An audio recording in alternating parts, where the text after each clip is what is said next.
Deus quer que você reine. Cristo é a nossa redenção.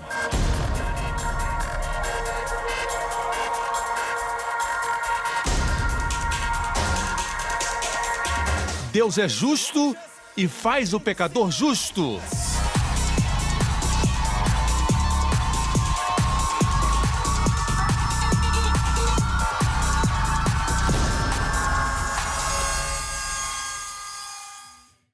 Hoje com o pastor Joseph Prince. Como vocês estão, irmãos? Glória a Deus. Este ano é um ano especial para todos nós. Deus tem falado conosco e nos deu o tema para este ano, porque Ele fará grandes coisas na sua vida. Qual o tema? Assista o vídeo.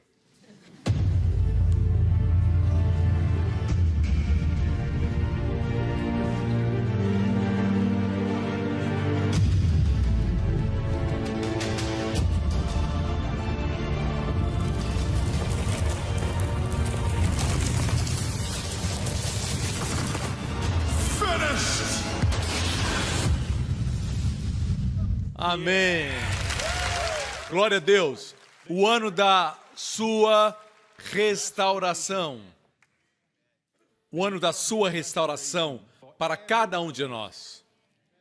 Lembre-se que quando Deus restaura, é sempre em quantidade e qualidade melhor do que antes.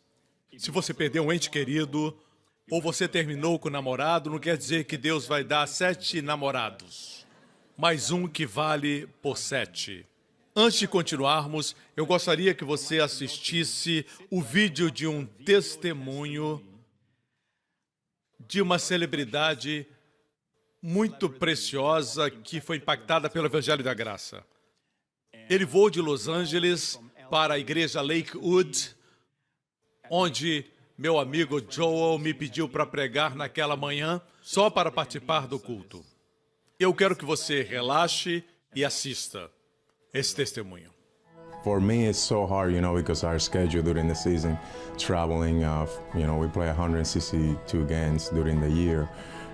To be able to watch the service whenever I can, it's just a blessing. It's almost like bringing church to your own home. His ministry, what he's doing on this earth is just amazing. And just a simple CD popping on the car, hearing his ministry whenever you can. You can watch it on TV. We record most of his service so we can watch it late at night. And it just truly been a true blessing. I think the revelation that's happening through his ministry, the way he unveils Jesus, for as long as I had been saved, had never fallen in love with Jesus the way that I have, being able to see more of him through Joseph Prince ministry. It is an endless opportunity for learning, I believe, that he's bringing to the world, because it's fresh and it's new and it's holy. Pastor Prince, it was a blessing to be able to meet you, and I think that my family is very grateful for your ministry and the way that you are unveiling Jesus to this world and to each person individually, and your message of grace is like no other we've ever heard. So we're very grateful and blessed to be able to have you in our lives on a daily basis. Yeah, thank you so much for taking the opportunity. I know your schedule is so busy to come to the United States, obviously, and preach here at Lakewood Church. It's been a blessing what you've done through your ministry, and congratulations on your new church too. Be blessed. Bem-vindos à Igreja New Creation. Albert Pujols e sua linda esposa Didi.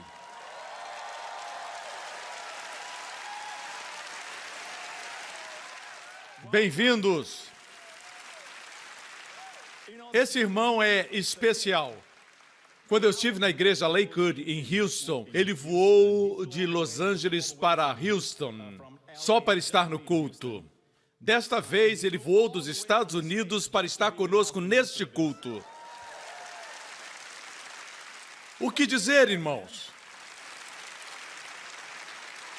Eu tive a oportunidade de conhecê-los e estar com eles ali na igreja de Lakewood, em Houston, Texas, e o pouco tempo que passamos juntos lá, ele é um jogador muito premiado na liga de beisebol nos Estados Unidos. Por 3 vezes foi o melhor jogador. Por 9 vezes recebeu o prêmio All-Stars. E a lista continua.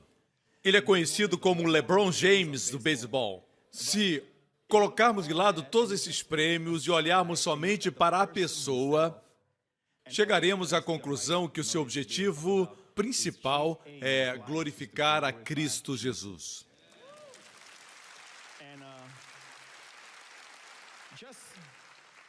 Ele está acompanhado da sua querida esposa. Por trás de todo homem bem-sucedido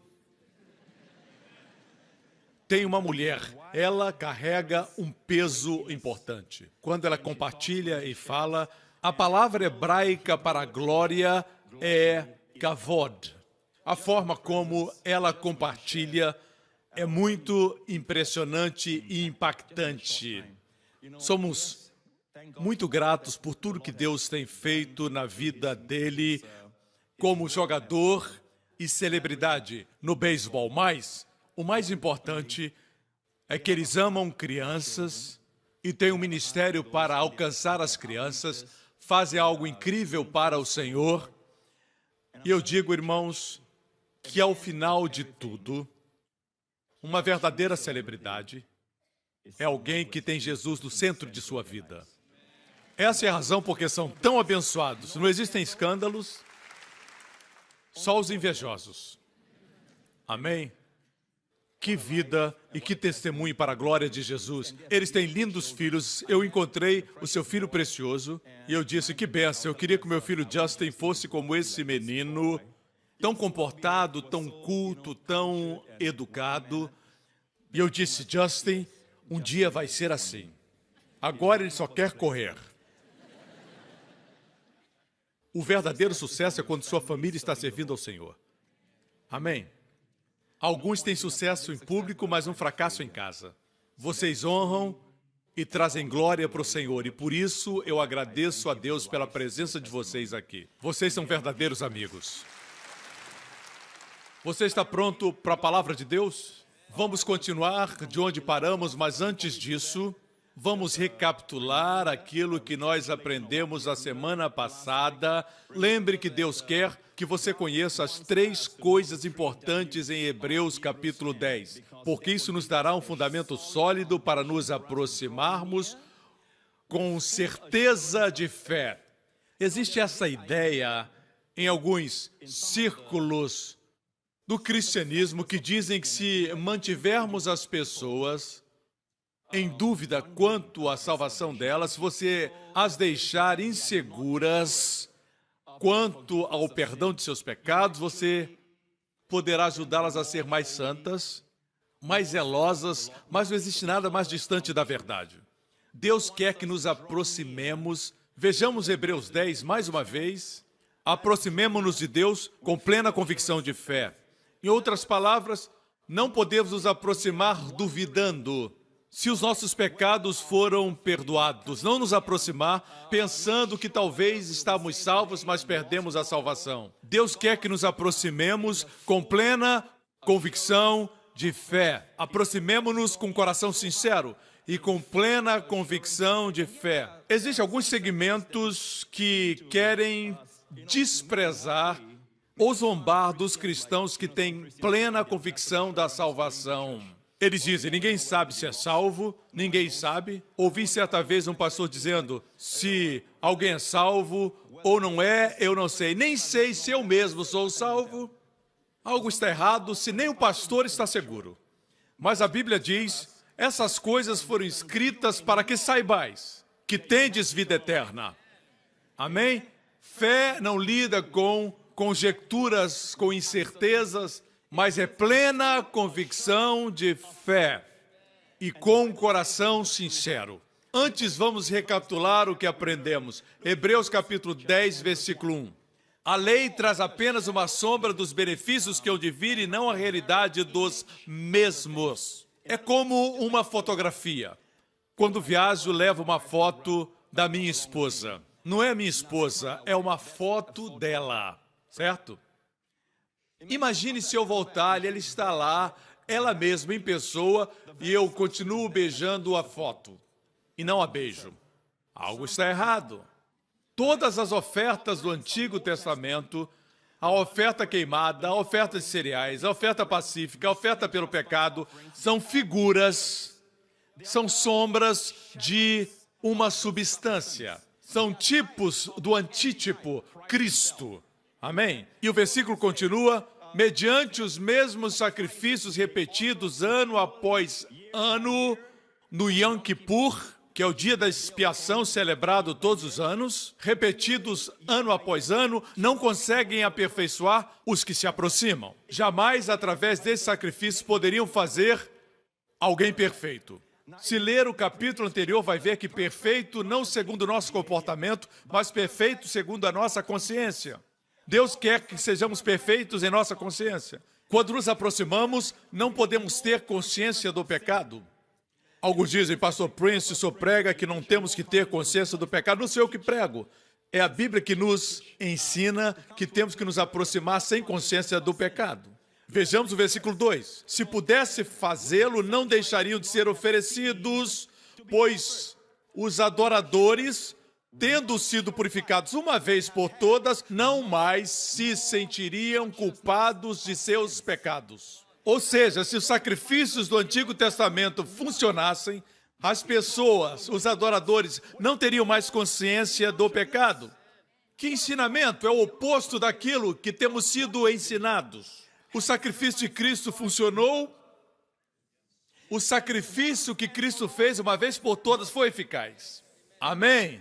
Pois os adoradores, tendo sido purificados, a palavra uma vez aqui é rapax no grego, uma vez por todas. Os adoradores, uma vez por todas, foram purificados por um sacrifício de Cristo. Não temos mais culpa pelo pecado. Se você tem uma dívida com alguém e você encontra esse credor e você tinha que ter pago a sua dívida, mas não pôde pagar, você evita esse credor.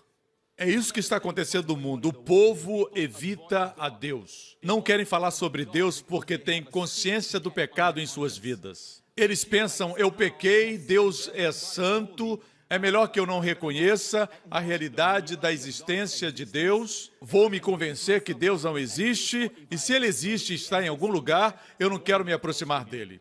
É disso que o mundo sofre, tem consciência do pecado, e a consciência não pode mentir. Sua consciência, quando você peca, diz que você errou. Todos no mundo temos essa consciência, temos em função do conhecimento do bem e do mal, isso é nossa consciência. O homem adquiriu essa consciência quando comeu do fruto proibido, amém? O homem caiu, agora tem uma consciência, mesmo quando ele tenta reprimi-la, ela ainda fala. O homem tenta ao máximo reprimi-la, com seu estilo de vida, mas a consciência sempre está presente. Onde vai, ela o acompanha. Vamos lidar com isso do jeito de Deus. A vontade de Deus é que você veja como Ele vê.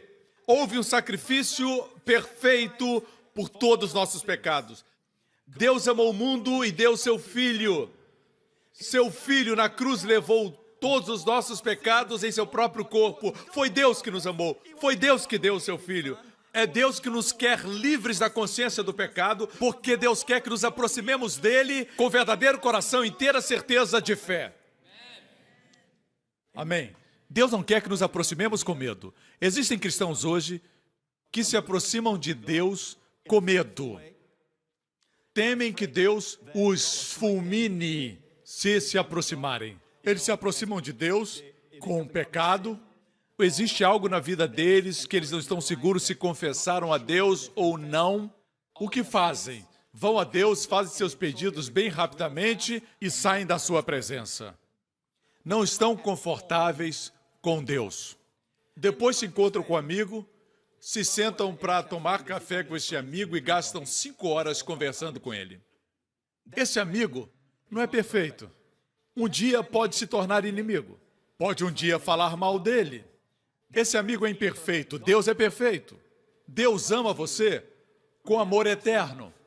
Deus é perfeito, Ele não vai mudar amanhã.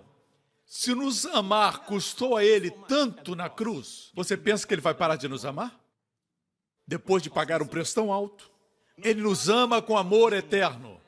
Nós temos dificuldade porque não nos ensinaram a verdade. Crer corretamente sempre nos leva a viver corretamente. As pessoas temem que a mensagem da graça produza licenciosidade. Mas a Bíblia diz que quando Israel se submeteu à lei no Monte Sinai, eles disseram, tudo que Deus nos ordenar, nós poderemos cumprir. Logo a seguir, fazem um bezerro de ouro. Quebram imediatamente o primeiro mandamento. Cometem idolatria. Quando você se submete à lei, está fadado a quebrá-la. Deixe-me ajudá-lo a entender o que é lei e graça. Lei é definida como exigências. Graça é definida como suprimento. Sob a lei, Deus exige justiça de você. Na graça, Deus supre justiça para você. Todos os dias, quando você acorda, de que está consciente? Que está sob o seu suprimento, sob a graça, ou está consciente das demandas da vida? Tenho que cumprir essa meta, tenho que fazer isso, fazer aquilo. Você está consciente do suprimento ou da exigência? Um desses vai fazer você ficar estressado. O outro vai produzir vida e descanso. Dirigindo aqui para a igreja, eu orei e disse, Senhor, eu estou grato por tudo que vou encontrar hoje, não somente a pregação, mas também tudo que vou passar no dia de hoje. Eu recebo seu suprimento de sabedoria, suprimento de forças, suprimento de graça. Eu tenho mais para receber do que eu preciso para viver. Deus nunca prometeu suprir suas necessidades de acordo com as suas necessidades, mas diz que Ele suprirá as suas necessidades de acordo com as suas riquezas. Se comparar com suas riquezas, suas necessidades serão minúsculas. Quando Deus supre, como no caso dos 5 pães e 2 peixinhos, quando Jesus começou a suprir, sobraram 12 cestos, depois de 10.000 pessoas comerem, ou talvez 15.000, incluindo mulheres e crianças. O fato é esse, irmãos. O suprimento de Deus sempre excede nossas necessidades. Deus sempre responde mais do que pedimos. Ele responde infinitamente mais do que aquilo que podemos pedir ou pensar. Quando Jesus caminhou na terra, a acusação mais frequente que saiu dos seus lábios para os seus discípulos, não para o mundo, não para os fariseus, ele chamou os fariseus de raça de víboras porque justiça própria provoca ao Senhor, mais que qualquer outra coisa. Você me escuta? Mas para os seus discípulos, sua acusação era, ó homens de pouca fé. O que é fé? Receber. O que é amor? Dar. O que é fé? Receber. Quando dizia homens de pouca fé, como se estivesse dizendo, eu tenho tanto, por que recebem tão pouco? Sou tão rico, por que vocês recebem com mãos miseráveis? Sou tão grande, por que creem por tão pouco? Amém? Igreja, lembre-se que Deus supre, mesmo para os nossos pecados existe suprimento. Quando Cristo veio e morreu na cruz, Deus pagou pelos nossos pecados, não somente pagou, mas pagou com sobra. Se soubermos o valor de nosso Senhor Jesus Cristo, sabemos que pagou com sobra. Se eu devesse a alguém $10.000, e aparece um benfeitor que é alguém que é extremamente rico e ao invés de pagar somente $10.000, ele paga $1 milhão. Pagou mais do que eu devia. Eu vou ficar com medo do meu credor? Não, eu vou procurar, porque ele teve lucros por causa de mim. Ele foi abençoado por causa de mim. Eu vou dizer, rapaz, vem cá, onde está a minha recompensa? Não me evite. Não fuja de mim, amém? Quantos entendem isso? Cristo foi um pagamento excessivo por todos os meus pecados. Pode colocar todos os pecados juntos, de todas as pessoas que vivem, viveram e vão viver no mundo, junte tudo e compare com o valor de Cristo. Cristo vale bem mais. Foi um pagamento excessivo. Amém? Portanto, quando me aproximo de Deus, não existe mais consciência do pecado. Sacrifício perfeito é igual a consciência perfeita. Meu comportamento não é perfeito, mas minha consciência é. Minha consciência tem que ser tão perfeita quanto o sacrifício. Digamos que o meu benfeitor pagou toda a minha dívida e eu ainda não acredito que ele pagou. A dívida vai permanecer na minha consciência se eu não acredito que ele pagou? Sim. Muitos crentes estão nessa posição. Eles não creem que foi pago. Por isso se aproximam de Deus com a consciência do pecado. Vocês entendem isso, igreja? Se aproximam de Deus cheios de dúvida se são aceitos. Tentam impressionar a Deus com as suas obras e realizações. No lugar de descansar no que Cristo fez, e o que Cristo fez produz boas obras, não obras mortas. Amém, igreja? Assim, a Bíblia diz que os adoradores, tendo sido purificados uma vez por todas, não mais se sentirão culpados dos seus pecados. Vejamos as três coisas importantes. Vamos ao versículo 2. Se compararmos o versículo 2 com o versículo 3, vamos ver que no versículo 3 diz que nos sacrifícios existe uma recordação anual dos pecados.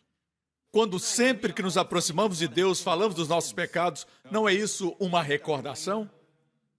Você vai a Deus e sonda seu coração para buscar pecados. E depois de sondar, vê tantas coisas que não tem forças para adorar. Você tem que olhar para aquele que fez possível que nos aproximemos com sincero coração e plena certeza de fé. Olhemos para o nosso coração em vez de olhar para ele. Você sabia que as pessoas que foram mordidas pelas serpentes no deserto, se olhassem para as suas feridas e como estavam feias, não teriam sobrevivido. Não teriam sobrevivido. Por isso Deus disse que tinham que olhar para a serpente de bronze na cruz. E Jesus disse a Nicodemos: como Moisés levantou a serpente, o Filho do Homem precisa ser levantado. Olhamos para ele e vivemos. Mas algumas pessoas não acreditam. Mas, pastor, o senhor fica falando para as pessoas olharem para Jesus. Temos que mandá-las realizarem algo, fazerem algo para o Senhor Jesus. Isso é santidade. Para eles, as obras são santidade. Mas o livro de Efésios tem 6 capítulos. Você sabia que os primeiros 3 capítulos dedicam-se unicamente a dizer quem somos em Cristo e o que temos nele? Os últimos 3 capítulos falam do amor dos maridos, a submissão das mulheres, os filhos, obedecendo os pais, os senhores dando o que é justo, falando para os empregadores. Depois fala sobre a batalha espiritual. Tudo isso, os últimos 3 capítulos, vem depois de você se deliciar nos primeiros 3 capítulos. O primeiro dever do homem para com seu Deus é se alegrar com aquilo que ele dá e se alegrar com aquilo que Cristo fez. Alegrar-se é obedecer. Usufruir é obedecer. Seu primeiro dever da fé é usufruir o que Cristo fez, e o sangue de Cristo trouxe para tão perto de Deus, e você tem que reconhecer essa proximidade.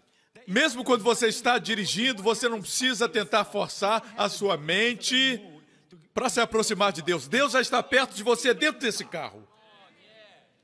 Não são suas obras, suas boas obras, ou a falta delas. As obras mais não afastam você e suas boas obras não aproximam você de Deus. O que aproxima é o sangue de Jesus Cristo. Outro dia, eu e minha esposa vimos um acidente. Eu acredito que quando Deus permite que você veja um acidente, é porque Ele quer que você ore. Eu não precisei entrar numa atmosfera especial. Pai, eu confesso todos os meus pecados. Também não fechei meus olhos. Senão seria outro acidente. Eu orei e disse: Senhor, poupe a vida desse homem. Que ele conheça o Salvador Jesus. Amém? Ele está próximo. O primeiro dever do homem para com Deus é usufruir o que Deus fez na vida dele. Assim, os primeiros 3 capítulos de Efésios nos falam do que Deus nos fez para ser em Cristo. Então, tem que amar sua esposa. Então, se submeter ao seu marido. Então, obedecer seus pais e assim por diante. Amigo, a não ser que eu saiba qual é o meu saldo no banco, eu não posso gastar. Alguns de vocês sabem bem disso. Amém. Sim, pastor, eu quero que o meu marido demonstre graça. Pague a conta. Se eu for às compras e não souber quanto eu tenho no banco, Isso vai influenciar nas minhas compras. Não posso ser generoso porque não sei quanto tenho. Assim, o ministério que Deus tem me dado é o ministério de mostrar às pessoas o quanto elas têm e quem são em Cristo. Só assim elas podem dar frutos. Alguns perguntam, contemplar pode mudar alguma coisa? Os filhos de Israel, quando eles contemplaram a serpente de bronze, foram curados. Não foram curados contemplando seus próprios pecados, suas próprias enfermidades, suas feridas. Eles mesmos foram libertos e curados quando olharam para Cristo na cruz. Pode ser um amém? Que Deus nos dê pregadores que falem de Cristo na cruz. Amém? Cristo à destra do Pai. Estou me adiantando, deixe-me voltar. Não sentimos culpa pelos pecados, mas Israel se recordava do pecado. Amém?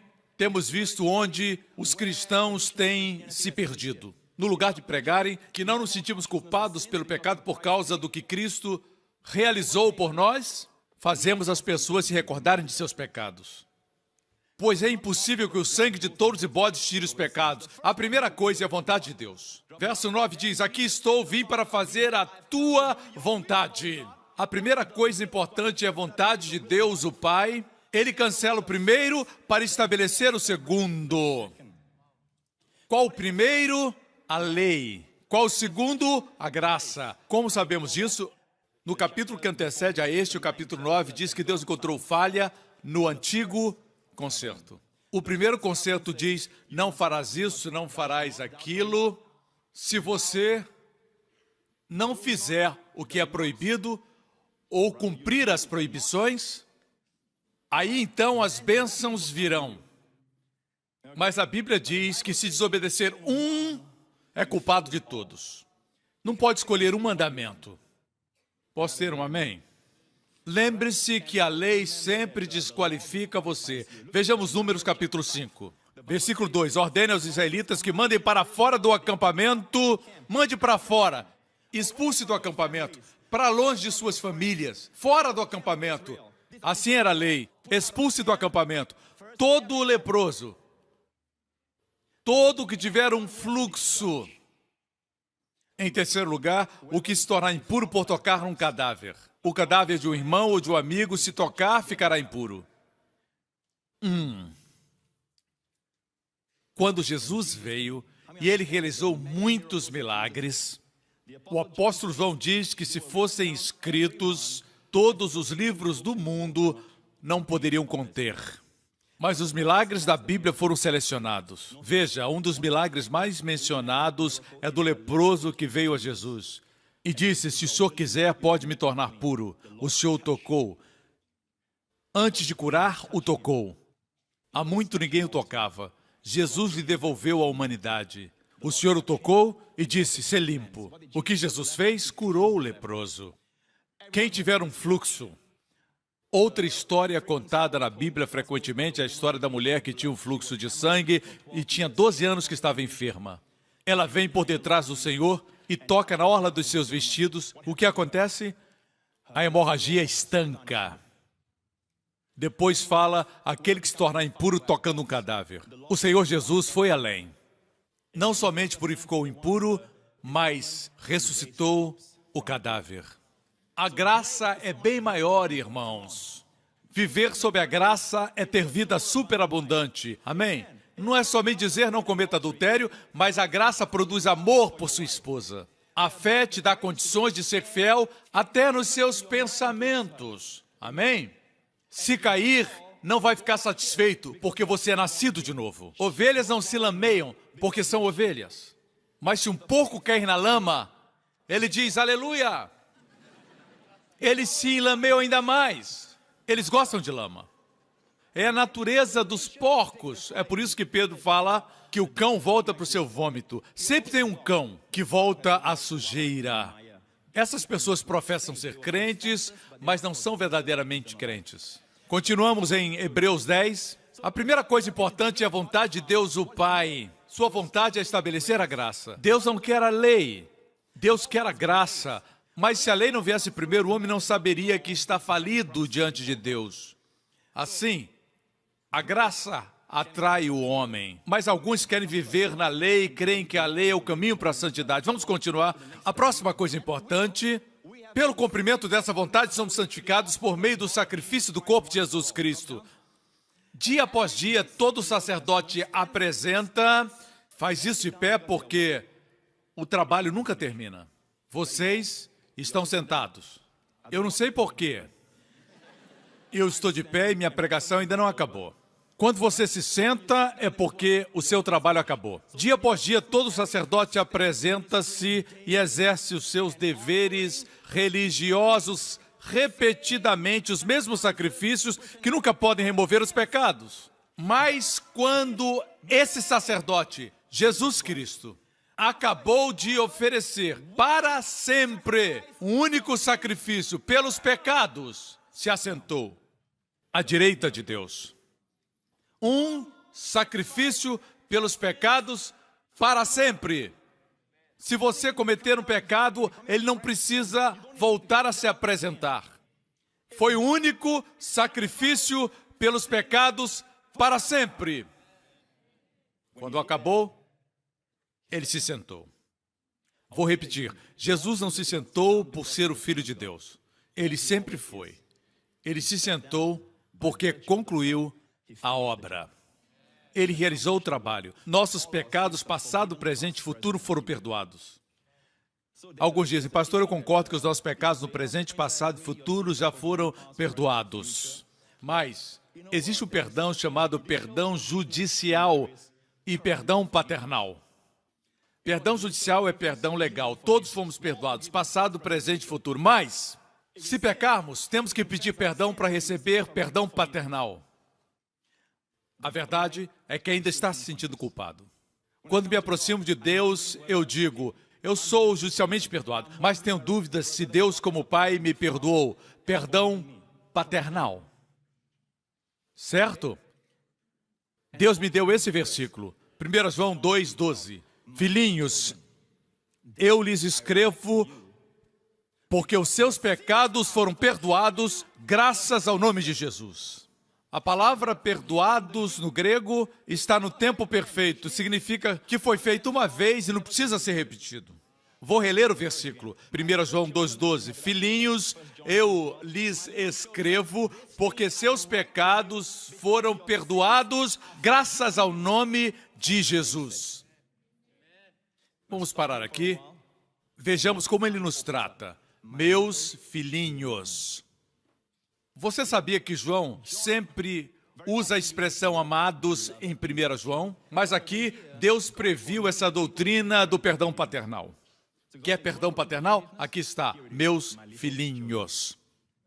Eu lhes escrevo porque os seus pecados foram perdoados. Irmãos, não se preocupem com palavras como perdão judicial. O fato é este, vocês estão perdoados. Amém? Uma vez por todas. Isso vai produzir licenciosidade. Alguns dizem, se pregar desse jeito, as pessoas vão se sentir livres para pecar. Eu lembro quando construíram a ponte Golden Gate, na Baía de São Francisco. Alguns já estiveram lá, é uma linda ponte até os dias de hoje.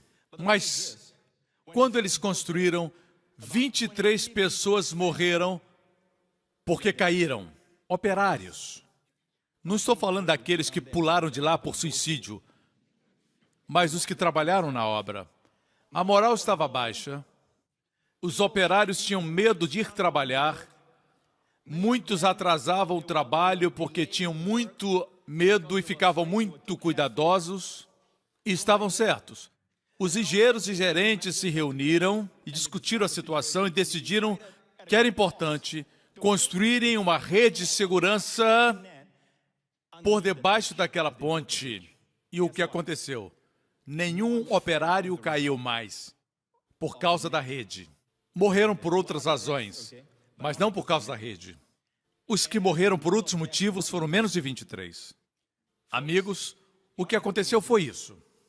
Depois da rede, descobriram que eles eram mais animados, a performance deles era melhor e eles terminaram a obra antes do tempo determinado.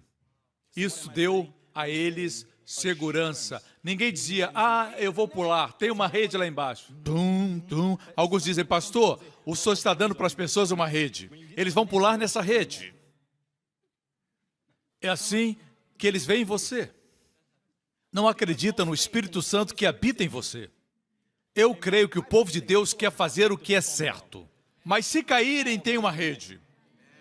A rede não existe como uma desculpa, está lá para melhorar a sua performance. Amém? A primeira coisa é a vontade de Deus que remove a lei para instituir a graça.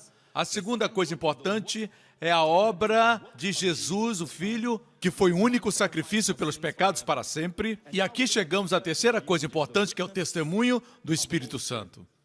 O Espírito Santo testifica a esse respeito. Agora temos o Deus triuno. O Deus trino, o Pai, o Filho e o Espírito Santo. A vontade do Pai é cancelar o primeiro para estabelecer o segundo, a graça. A obra de Jesus é pagar o preço para podermos receber a graça. Deus não poderia ter dito e dizer, eu quero ser gracioso, os homens são homens mesmo, vão pecar, vamos colocar o pecado para debaixo do carpete. Não, Deus não podia fazer isso. Deus é santo, não poderia ser cúmplice do pecado. Para vivermos na luz e no favor de Deus, deveria haver um fundamento de justiça. O Senhor Jesus na cruz deu a Deus um fundamento de justiça. A Bíblia não nos diz que Deus é misericordioso em nos fazer justos, mas diz que Deus é justo em nos fazer justos. Pelo que o seu Filho fez, vou dizer isso com toda a reverência, Deus não pode não fazer você justo, se você crer no que Cristo fez. Amém? O que Cristo fez, sua morte, seu sangue derramado, cumpriu plenamente as exigências de Deus na minha vida e na sua. De tal forma glorificou a Deus, que Deus hoje aceita o pecador justamente, sem comprometer sua santidade. A obra de Cristo era necessária. O Espírito Santo que estava lá no Calvário, o Espírito Santo, a terceira pessoa da divindade, que é aquele que habita em nós hoje. O Senhor Jesus enviou o Espírito Santo e Ele está conosco hoje, está em nós hoje. Maior é aquele que está em nós do que aquele que está no mundo.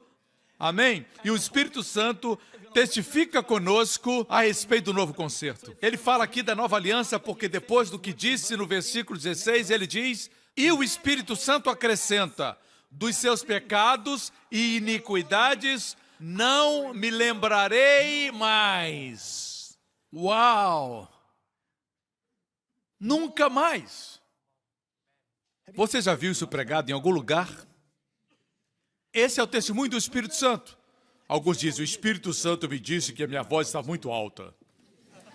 O Espírito Santo me revelou que o que eu falei não devia ter dito.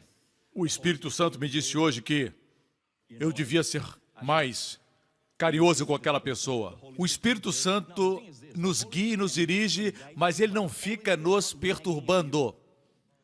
Pastor, a Bíblia diz que o Espírito Santo nos convence do pecado. A citação está errada. Cite o texto completo. Diz que o Espírito Santo veio para convencer o mundo do pecado. Pecado no singular, porque não creram em mim. Vocês experimentaram essa convicção algum tempo atrás. O Espírito Santo os convenceu que não criam que Cristo era o único e total sacrifício e você creu e foi salvo. Jesus continua falando e diz, e da justiça, o Espírito Santo convence da justiça. Você escutou? Hoje eu disse coisas que não deveria ter dito para o meu filhinho, mas o Espírito Santo me lembrou que eu sou justo e Ele é capaz de me restaurar, se eu for consciente de Cristo. O Espírito Santo convence a você que você continua justo.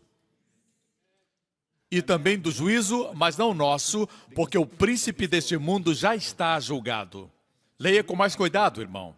Vamos continuar. O Espírito acrescenta, de seus pecados não me lembrarei mais. Na lei, Deus diz que visitaria a iniquidade dos pais nos filhos até a terceira ou quarta geração. Deus puniria os seus filhos por seus pecados, puniria os seus netos por seus pecados.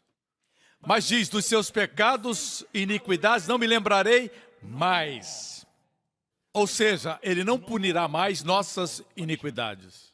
Mais. A palavra mais no grego é uma das negativas mais fortes. É a união de duas palavras negativas, u e mei. U é não, e me é certamente não. Unidas é nunca, nunca, jamais me lembrarei dos seus pecados. Kenneth Hust, na sua tradução literal da Bíblia, diz: eu certamente nunca mais me lembrarei de seus pecados. Amém. Nunca mais. Jamais me lembrarei de seus pecados. Os amigos lembrarão. A esposa, talvez. Deus jamais. Por isso nos aproximamos em plena convicção de fé. O Espírito Santo testifica para nós essas palavras: dos seus pecados e iniquidades não me lembrarei. Porque ele estava lá no Calvário e ele viu Deus pegar todos os pecados da nossa vida, porque Deus está fora do tempo, a cruz está fora do tempo. Deus podia ver o dia que você nasceu até o dia que você vai se encontrar com Jesus. Ele pegou todos os seus pecados e colocou sobre Jesus como a sua oferta pelo pecado, como seu substituto. O Espírito Santo estava lá. Assim, hoje, quando o Espírito Santo olha para você, ele não pode dizer que Deus lembra o seu pecado, porque ele estava lá no Calvário quando Deus se lembrou dos seus pecados. Ele visitou com a punição. E Deus puniu os meus pecados e os seus no corpo do seu Filho. Até que o Filho gritou: consumado! Deus planejou tudo isso. Glória seja dada ao seu nome. Amém. Deus quer uma família. Deus não quer somente seres criados. Deus quer uma família. E Deus quer a sua família na sua presença. E estou me adiantando de novo. O versículo seguinte diz que fomos perdoados. A propósito, você preferiria um conhecido santo dizendo que seus pecados já estão perdoados? Você preferiria que o anjo Gabriel estivesse na corte dizendo que seus pecados não são mais lembrados? Preferiria que um homem famoso dissesse: os seus pecados não serão mais lembrados? Não existe ninguém melhor do que o Espírito Santo. Ele se assenta no lugar da testemunha e declara: sim, de seus pecados Deus não lembra mais. E ele habita dentro de você para testificar isso. É incrível que ninguém fala desse testemunho com mais frequência. Não estou ensinando tradição, estou ensinando a Bíblia. Temos três coisas importantes: a vontade de Deus, a obra de Jesus e o testemunho do Espírito. Porque tudo foi realizado, a Bíblia diz, onde essas coisas foram perdoadas, não há mais necessidade de sacrifício pelo pecado. Portanto, irmãos, temos plena confiança para entrar no Santo dos Santos pelo sangue de Jesus. Você não entra por suas obras. Hoje eu dei uma oferta especial, uma oferta de caridade. Por isso me sinto mais preparado. Amigo, seus olhos estão no lugar errado. Amém? Somente o sangue de Jesus. Só o sangue lhe dá acesso ao lugar santíssimo. Amém? Por um novo e vivo caminho que ele nos abriu. Isso é incrível, porque o antigo caminho era o caminho da morte. Quanto mais tentavam se aproximar de Deus, especialmente o sacerdote, existia a chance de que ele podia morrer na presença do Santo Deus. Se ele se aproximasse de Deus, a tradição judaica diz que eles podiam morrer. Por isso está na tradição que eles amarravam seu pé com uma corda. Caso fosse fulminado do Santo dos Santos, alguém o puxava. E alguém dizia: Benjamim, você é o próximo. Nunca estavam seguros, porque se aproximavam com temor e tremor. Um santo tremor, porque temiam não estar preparados. Talvez não tinham confessado todos os pecados, não estavam seguros, por isso não se aproximavam com plena certeza de fé e verdadeiro coração, purificado da má consciência. Eles sempre tinham uma má consciência, tinham consciência do pecado, por isso estavam sempre temerosos. Era o velho caminho da morte.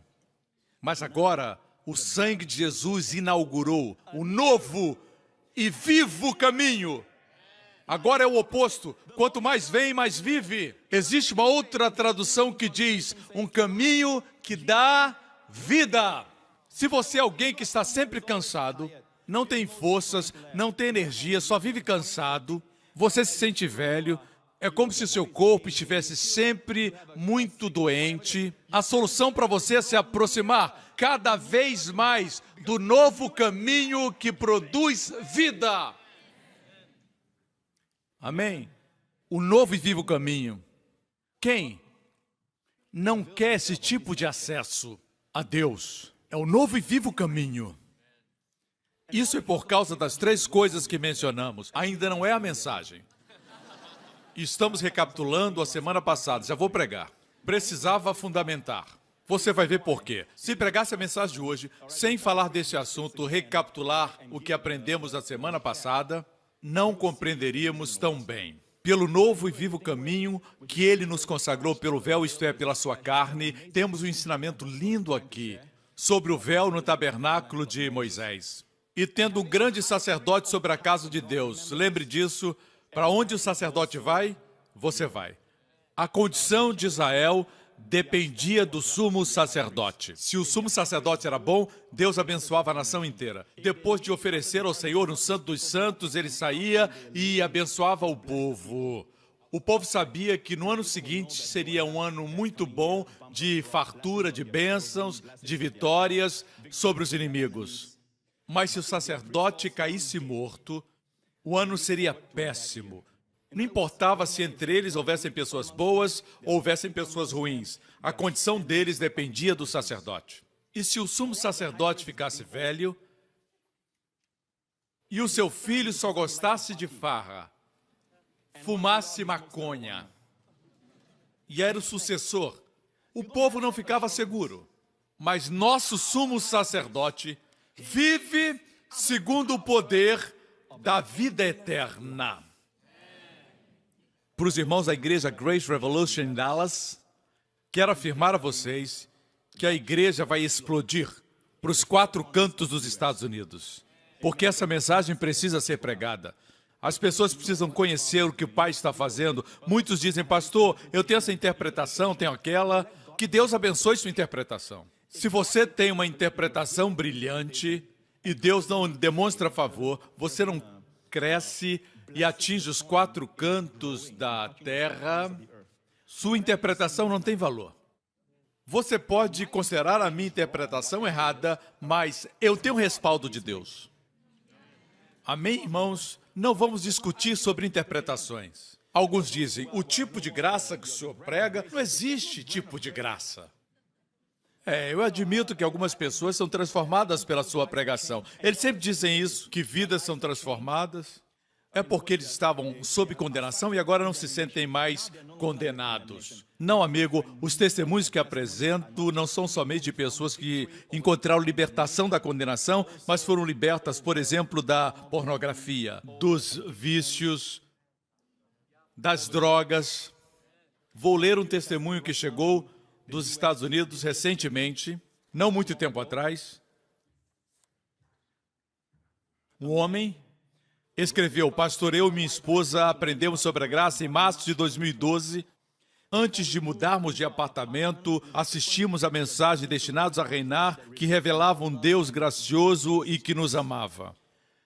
Ainda bem jovem, eu fiquei preso a pecados como o cigarro e a pornografia, e não sabia como me libertar. Esse caso não é de alguém que se sentia condenado, mas alguém preso pela pornografia e pelo cigarro. Ele continua, eu tinha um desejo por esses vícios e continuei com essas práticas após me casar. Quanto mais tempo gastei assistindo seus programas de televisão, mais eu fui liberto. Eu entendi que Jesus levaria os meus pesos se eu simplesmente colocasse meus olhos nele, como o Senhor ensinava. Logo descobri que podia usar o meu computador, checar a internet sem buscar pornografia. Foi uma grande vitória para mim. Alguns dizem que meus ensinamentos são perigosos e produzem licenciosidade. Quem diz isso? Satanás. Eles podem se levantar contra mim. Ainda não terminei de ler. Consegui recentemente um novo emprego, estou me sentindo muito bem com o que faço. Deus também tirou de mim o desejo de fumar cigarros e maconha. Libertação do vício de drogas. Deus restituiu o nosso apartamento depois de termos sido despejados. Me curou de embolia pulmonar, um bloqueio em meus 2 pulmões. Curou a minha esposa de aneurisma, uma dilatação na veia. Pastor Sua está levando outros às águas tranquilas. Nossas almas foram restauradas. Deixe-me dizer algo, irmãos. Ao final de tudo, se você se preocupa com a interpretação dessa pessoa, com o livro que ela escreveu, ou com outras interpretações que surgem por aí, sejam quais forem, ao final de tudo, irmãos, se você tem testemunhos por se opor à graça e vidas foram transformadas, por favor, mostre os testemunhos. Apresente no seu site. Eu fui liberto da pornografia depois que eu deixei de crer na graça. Fui livre dos vícios depois que parei de crer na graça. Eu quero ouvir testemunhos assim, mas nunca ouvi nada desse tipo. Satanás pode se transformar em anjo de luz, a Bíblia diz. Essas pessoas tentam defender a santidade, dizendo que a graça é maravilhosa, mas elevam a santidade acima da graça. Mas é a graça verdadeira que produz santidade. Eu vou provar para você daqui a pouco que você pode ser santo e não ser salvo. Veja aqui, Hebreus 10. Pelo novo e vivo caminho que Ele nos consagrou, cheguemo-nos com verdadeiro coração, em inteira certeza de fé, tendo os corações purificados da má consciência. Vejamos bem o contexto. O contexto é essencial. Fala de ter consciência do pecado. Ter uma má consciência é constantemente se perguntar: confessei meus pecados? Fui perdoado? Quantos sabem que quando nos aproximamos de Deus, sabendo que Deus pagou os nossos pecados e nos deu o seu Filho, e foi um sacrifício enorme, e você ainda assim se apresenta como? Se a obra de Jesus não fosse perfeita. Como se Deus não tivesse aceitado o que seu Filho fez. Quantos sabem que isso insulta o Espírito da graça? A Bíblia diz que pelas 3 coisas importantes que nós mencionamos alguns instantes atrás, aproximemo-nos de Deus com coração sincero, tendo os nossos corações aspergidos e tendo os nossos corpos lavados com água pura e a palavra de Deus. Apeguemo-nos com firmeza à esperança que professamos, pois aquele que prometeu é fiel. Esperança fala do futuro, a fé fala do agora. A esperança é a expectativa positiva do bem, porque o Deus que prometeu é fiel. Amém? E consideremos-nos uns aos outros para incentivar-nos ao amor e às boas obras. Se olharmos para esses 3 versículos, veremos que a vida cristã se resume a isto.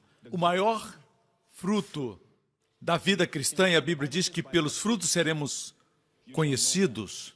Os falsos mestres e os mestres que Deus levantou são conhecidos pelos seus frutos, não por seus títulos, se são professores disso ou daquilo, mas pelos frutos. Quais frutos? Quando você sabe que a vontade de Deus é que você viva sob a graça e que a obra de Cristo foi final, e o Espírito testifica que Deus não se lembra mais de seus pecados. Como resultado, você tem fé. Versículo 23, esperança. No 24 temos o amor. A Bíblia diz que os 3 permanecem: a fé, a esperança e o amor. E o maior destes é o amor. Isso não é incrível? O resultado é a vida cristã cheia de fé, esperança e amor. Amém? Verso 25, não deixemos de nos reunir como igreja, segundo o costume de alguns, mas encorajemos-nos uns aos outros, ainda mais quando vocês veem que se aproxima o dia. Existe uma nova tendência que diz que não precisamos ir à igreja, mas a Bíblia diz que não podemos deixar de nos reunir como igreja, ainda mais quando vocês veem que se aproxima o dia da sua volta. Não deixem de congregar. Amém? Por que as pessoas param de ir à igreja? Alguns pastores perguntam e chegam à conclusão: eles são rebeldes, são duros, estão presos à internet e à pornografia. Amigo, esses são resultados. Deixe-me dizer por quê. Deixam de se congregar, porque não são encorajados em amor, porque não têm esperança, porque não têm plena convicção de fé, não entendem as 3 coisas importantes. Você pode constatar crer corretamente resulta em viver corretamente.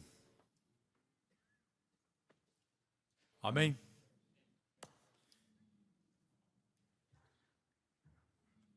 Agora vou começar a pregar. Não se preocupem, é a última parte. É aqui que está o quê da questão. Se continuarmos a pecar deliberadamente, é o versículo 26.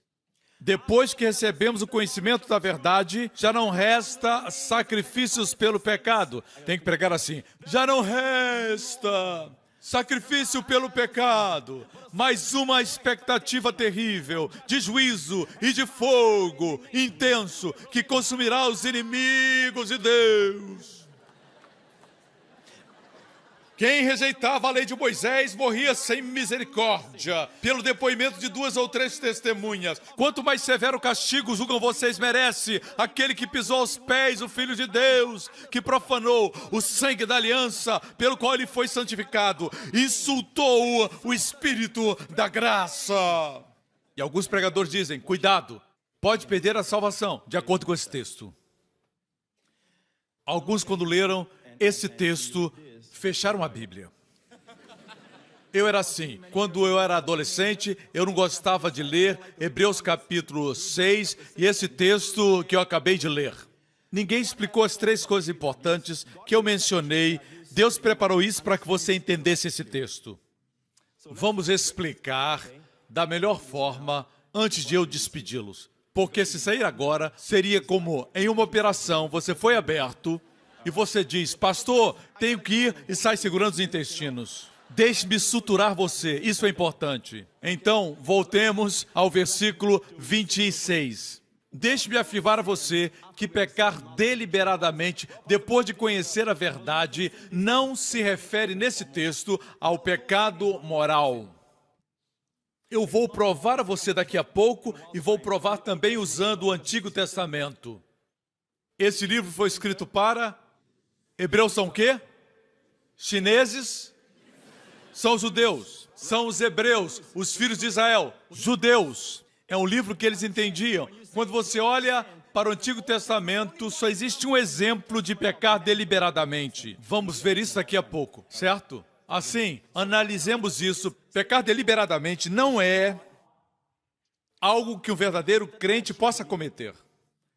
Fala dos judeus que haviam recebido o conhecimento da verdade, tinham conhecimento da verdade, mas existe uma diferença entre receber o conhecimento da verdade e receber a verdade no coração. Existem pessoas que receberam o conhecimento da verdade, mas nunca receberam a verdade. Jesus é a verdade e a vida. Eles têm conhecimento da verdade. Judas Iscariotes foi um perfeito exemplo. Ele tinha o conhecimento da verdade a respeito de Jesus, mas ele nunca recebeu o Senhor. Ele nunca recebeu a verdade. Esses são os judeus que dizem, eu sei, vi tudo isso, vi as 3 coisas importantes, a vontade de Deus, a obra de Cristo, mas é muito para eu abandonar. É um custo muito alto. Vou perder a minha família judia, vou perder a credibilidade dos meus líderes no templo, eu vou retornar para o templo. Vou voltar para os sacrifícios que não tinham eficácia, nunca perdoaram meus pecados. E Deus diz, sabe o que estão fazendo? Estão profanando o sangue da aliança e o pisando. Continuemos, estão profanando o sangue da aliança e insultando o Espírito da graça. Deus está dizendo o que poderia ser feito, que já não tenha sido feito por Cristo. O que pode ser feito para que você tenha bênçãos de perdão que não tenha sido feito por Cristo? E depois de tudo o que Deus fez para entregar o seu próprio Filho para se tornar propiciação pelos nossos pecados, e você ainda vira as costas. Um pecado deliberado é um pecado que você comete não porque é fraco ou é tentado, é um pecado cometido de forma deliberada, consciente. Quando alguém diz, eu escolhi não crer, voltarei aos sacrifícios do templo. É isso que é pecar deliberadamente. E por isso é insultar o Espírito da graça. E considerar o sangue de Cristo comum, como o sangue de touros e bodes. O sangue desses animais era comum. O sangue de Cristo não. Se o sangue de touros e bodes podia cobrir o pecado por um ano. O eterno sangue de Cristo removerá seus pecados para sempre. Por isso diz a Bíblia, obtivemos eterna redenção. Nossa salvação vale tanto quanto o seu sangue. E seu sangue não é comum.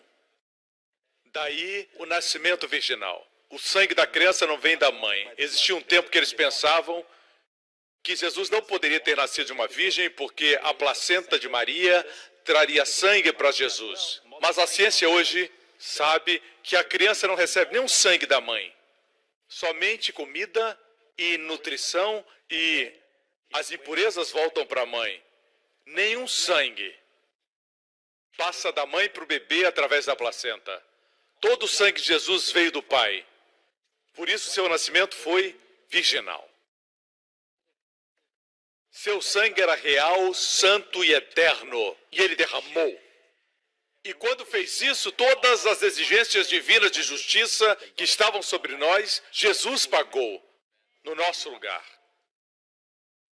Amém? Assim, o que mais poderia ser feito? Cristo já fez tudo.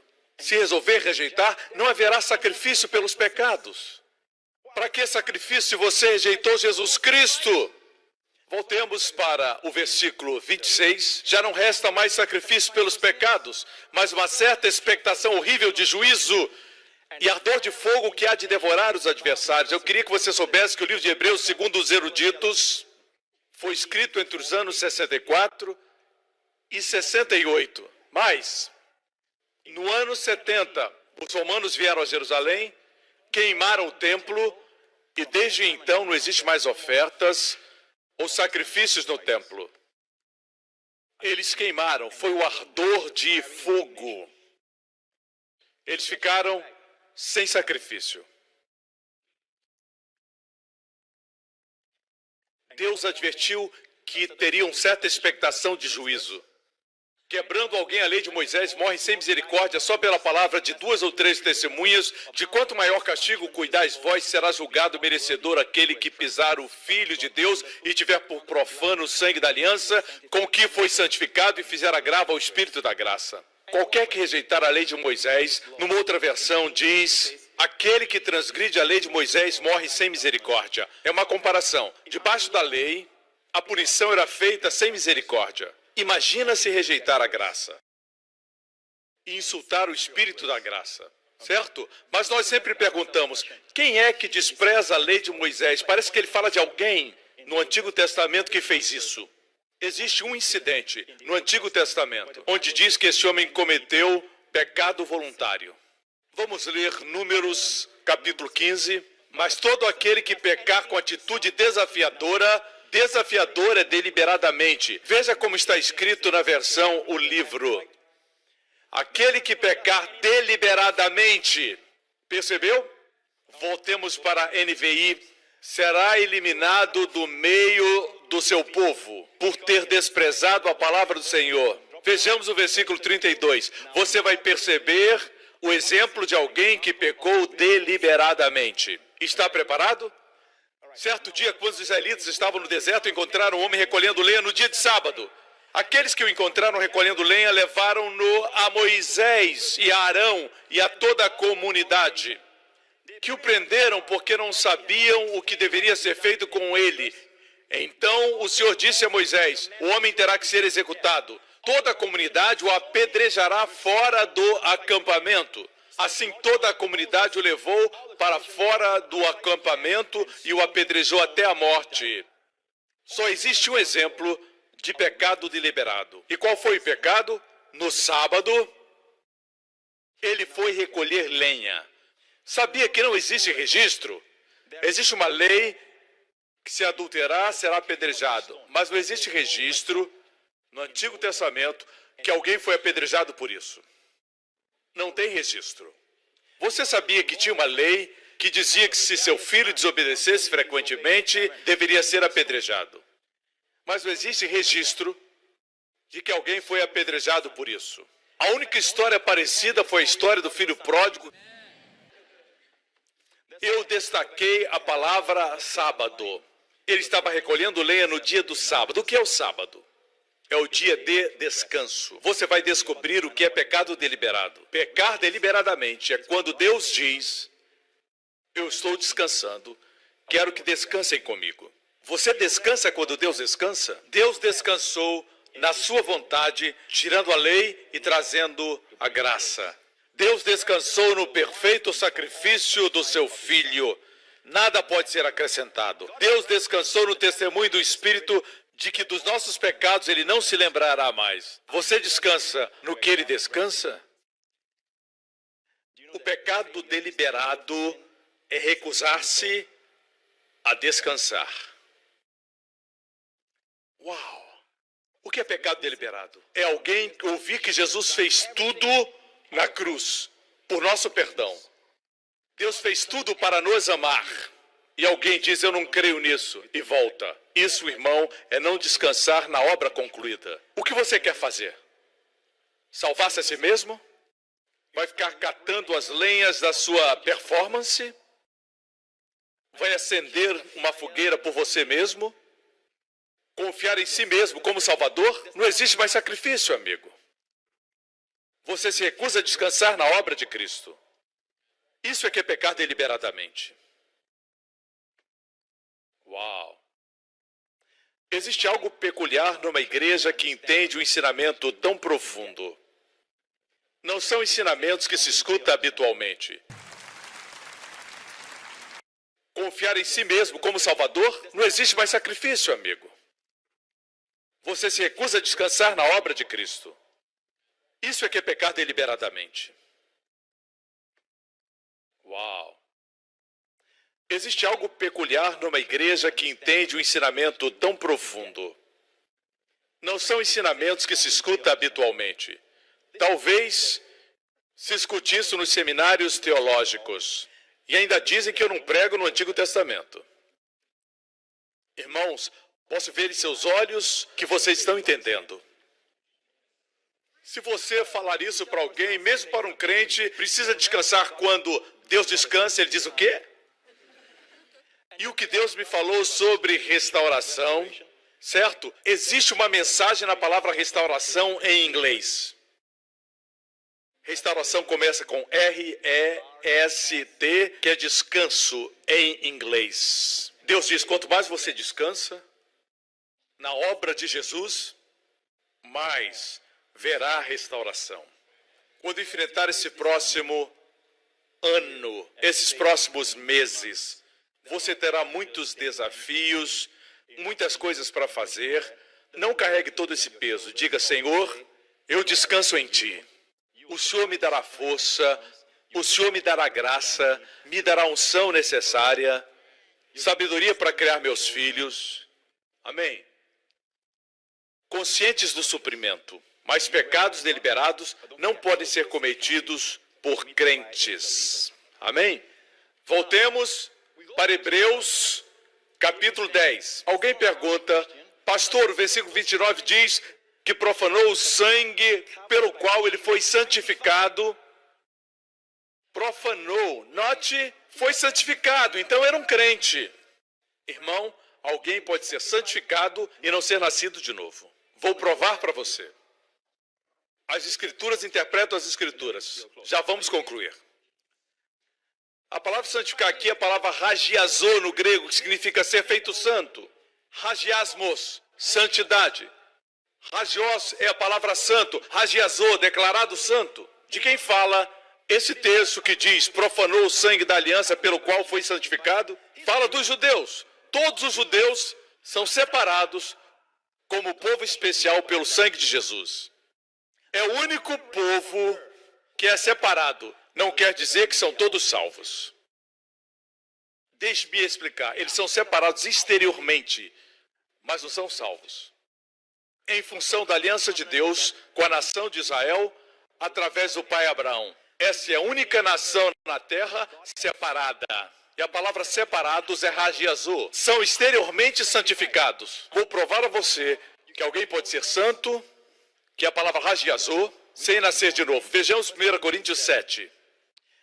Aqui fala de casamento. Verso 13. Se uma mulher tem um marido descrente e ele se dispõe a viver com ela, não se divorcie dele. Pois o marido descrente é santificado por meio da sua mulher. Hagiazô, a mesma palavra é usada. O marido descrente é santificado por causa do seu casamento com sua mulher, que é crente. Ou seja, é santificado exteriormente, mas não é crente. Não é salvo. Santificado quer dizer, será abençoado por causa da sua esposa. Não é para encorajar você a entrar em julgo desigual com descrentes. Isso se refere a pessoas que se convertem depois de já estarem casadas. Diz para não divorciar do marido descrente, porque agora ele está santificado exteriormente por causa da mulher. É mais fácil ele ser salvo por causa disso. Vai ser abençoado por causa de você, irmã. E a mulher descrente é santificada, separada por meio do seu marido. Assim não fosse, seus filhos seriam impuros, mas agora são santos. E o que é santo, o diabo não pode tocar. Raramente ouvimos isso pregado, mas foi ensinado pelo apóstolo Paulo. 1 Coríntios 7 está no Novo Testamento, meu irmão. Em outras palavras, você pode ser um descrente, mas porque é casado com uma crente, você tem sonhos que outras pessoas não têm, tem vislumbres de misericórdia que outros não possuem, porque exteriormente você é santificado, separado por causa da sua esposa. Amém? O que estou tentando dizer? Que existem aqueles que são separados exteriormente, sem ser salvos. Voltemos a Hebreus 10, se refere nesse texto aos judeus. E todos os judeus são posicionalmente santificados. Mas ainda assim eles falam ou nos dão a impressão que a santidade é maior do que a graça. Como a santidade pode ser maior do que a graça? A justiça você não pode ter como descrente. Você tem que nascer de novo para ser justo. Mas pode ser santificado sendo descrente. Diga, qual é maior?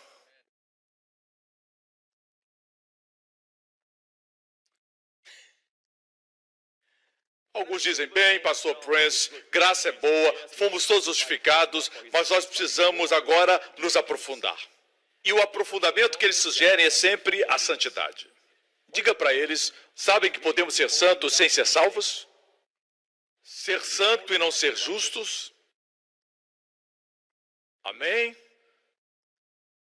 Está feliz por ter vindo à igreja hoje?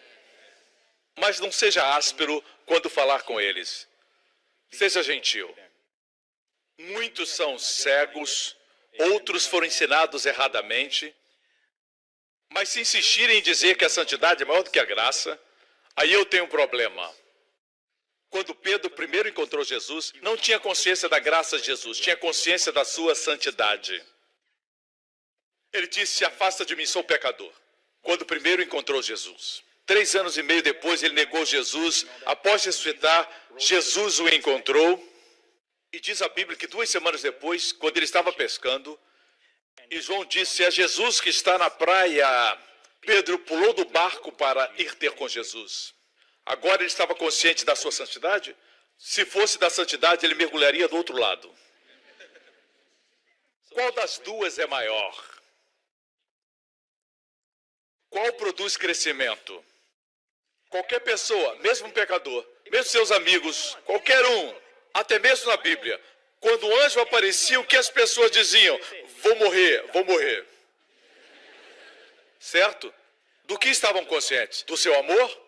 Do amor de Deus? Não, da santidade. Não precisamos ensinar a santidade como precisamos ensinar a justiça. As pessoas confundem as duas.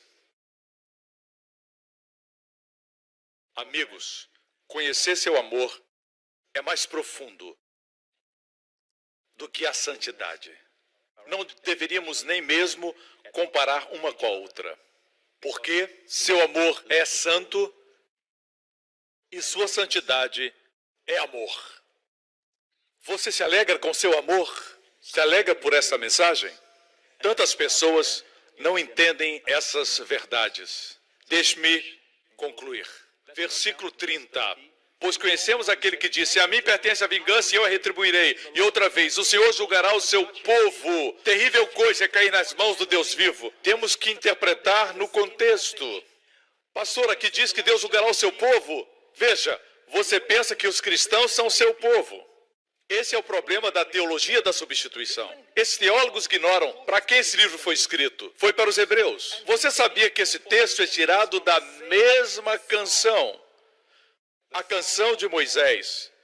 Deus disse para Moisés que o povo de Israel se afastaria dele e quando as tribulações viessem, teriam que cantar essa canção. Deuteronômio 31, 21. E quando muitas desgraças e dificuldades lhes sobrevierem, essa canção testemunhará contra eles. Vejamos o versículo 22. Então, naquele dia, Moisés escreveu essa canção e ensinou-a aos israelitas. Quem são os israelitas? Os hebreus.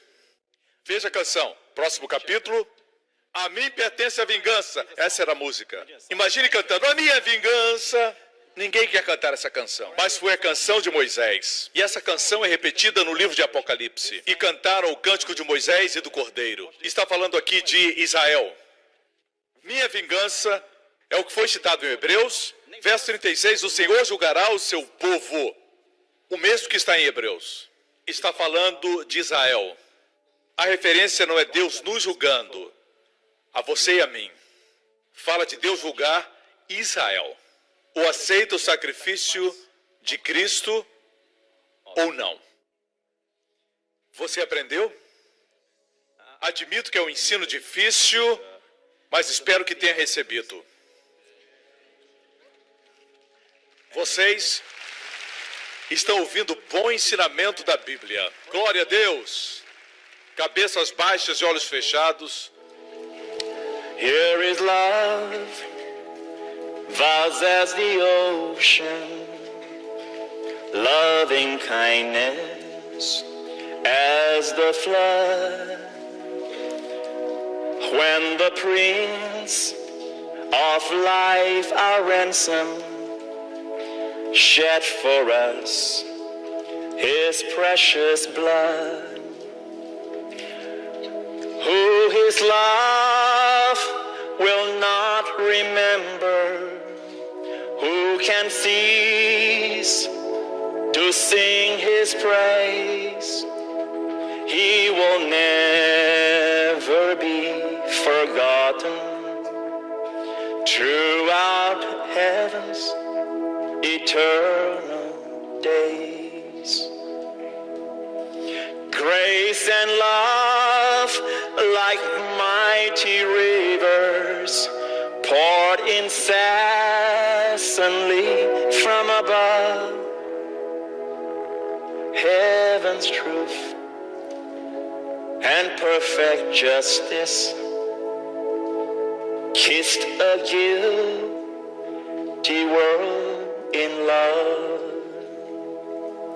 Oh, his truth and perfect justice kissed a guilty world in love. Amigo, eu demonstrei para você que não deve permitir que ninguém cite de forma errada a Bíblia fora do contexto, dizendo que se você pecar deliberadamente, não existe mais sacrifício para você. Eu oro para que você sempre experimente e acredite na proximidade de Deus. Eu oro para que você se aproxime dele sabendo que ele é um novo e vivo caminho. E quando você cometer um erro, uma falha diante dele, ou mesmo um mau pensamento, não vai advir para você morte ou punição. Deus vai amar você. O amor de Deus vai libertar dos vícios. Mas não se afaste dele. Aproxime-se. Essa proximidade foi paga pelo sangue de Jesus. Se Deus estiver perto de você, quem vai ser contra você? Com Deus perto, o que acontecer durante esse próximo ano não vai causar temor, porque o seu amor perfeito expulsa o medo. Se alguém nesse auditório, ou assistindo pela televisão, ou aqueles que assistem na igreja Grace Revolution, se você ainda não colocou sua confiança em Cristo, não faça como esses hebreus fizeram.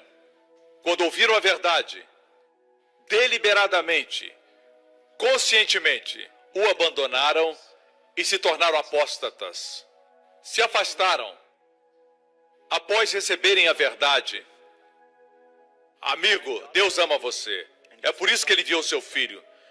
Jesus disse para Nicodemos, um fariseu dos fariseus: Deus amou o mundo de tal maneira que deu seu filho unigênito, para que todo aquele que nele crer não pereça, mas tenha a vida eterna.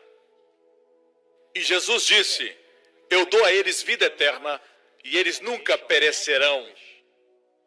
Nunca é nunca. João 10. Eu lhes dei vida eterna e eles nunca morrerão. Obrigado, Pai. Se esse é você, diga: pastor, ore por mim. Eu quero Jesus na minha vida. Eu quero ser perdoado de todos os meus pecados. Põe minha confiança em Cristo. Faça essa oração comigo. Diga: Pai Celestial, eu creio que o Senhor me ama. Creio que Cristo veio para morrer por meus pecados naquela cruz. E na cruz, aquele sacrifício único pelos pecados foi oferecido.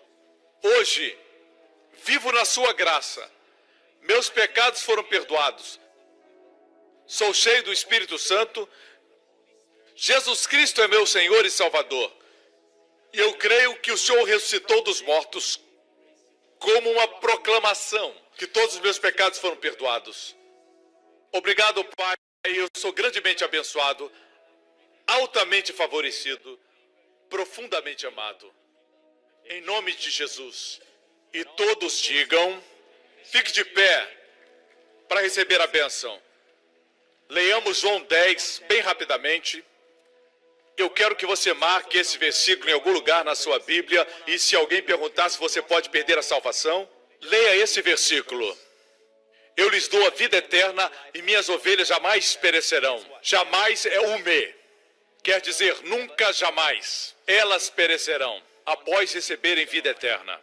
Ninguém as pode arrancar da mão de meu Pai. Meu Pai que as deu para mim é maior do que todos. Ninguém, nem demônio nem diácono, nem mesmo você, se refere também a você. Ninguém as pode arrancar da mão de meu Pai. Jogue no lixo essa mensagem miserável que diz que você pode se perder amanhã. Eu lhes dou vida eterna. Quando você recebe a vida eterna, ninguém pode tirar você da mão de Deus. O Senhor abençoe você nessa semana com as bênçãos de Abraão, com as bênçãos de Deuteronômio 28. Que tudo que você tocar prospere. O Senhor abençoe o seu fruto, os seus filhos. Que os inimigos que vêm contra você por um caminho fujam por 7 caminhos.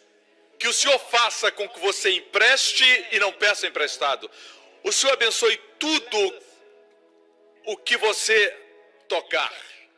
Que o Senhor faça você cabeça e não cauda.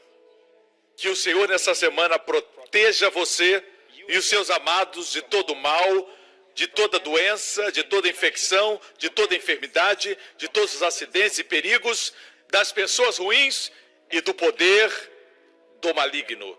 Em nome do Senhor Jesus Cristo. E todo o povo diga amém. Glória a Deus. Deus abençoe você. Obrigado por sintonizar no programa de hoje. Esperamos que tenha sido uma bênção para a sua vida. Para mais informações sobre o programa da Igreja New Creation, acesse o site ncctv.org.sg.